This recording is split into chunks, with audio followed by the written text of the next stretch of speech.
দুর্গাপুরে গণধর্ষণের ঘটনা ঘটবার পরে মমতা বন্দ্যোপাধ্যায় বলছেন নাকি মহিলাদের বাড়ি থেকে বেরোনোর দরকার নেই, রাত্রিবেলা বাড়ি থেকে বেরোনোর দরকার নেই।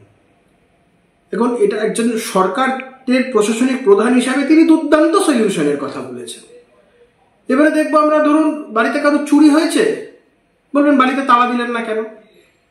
রাজ্যে যদি এখন দেখা যায় যে জ্বালানির সংকট হয়েছে, বলবেন যে গাড়ি কিনতে গেলেন কেন? অসামান্য ভালো সলিউশনের কথা মমতা বন্দ্যোপাধ্যায় বলছেন।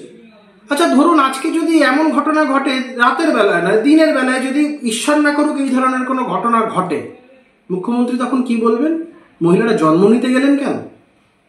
প্রশাসনিক ব্যর্থতাকে ঢাকবার জন্য মুখ্যমন্ত্রীর এহেন নীতি, এটা তীব্রভাবে আমরা নিন্দা করছি।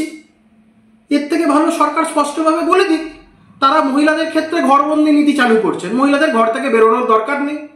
তাহলে তো সরকারের মহিলাদের নিরাপত্তা দেওয়ার ক্ষেত্রেও তো পুলিশের কিছুটা কাজ কমবে। তো এটাই মমতা বন্দ্যোপাধ্যায় বলে দিক যে সরকার তাদের মহিলাদের ক্ষেত্রে ঘরবন্দি নীতি চালু করছে।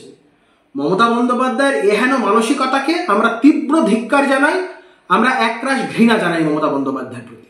আরো ভালো ভালো খবর দেখতে সাবস্ক্রাইব করুন বাংলা হান্টের ইউটিউব চ্যানেল। বাংলা হান্টের আরো খবর দেখতে নজর রাখুন। বাংলা খবর মানেই বাংলা হান্ট।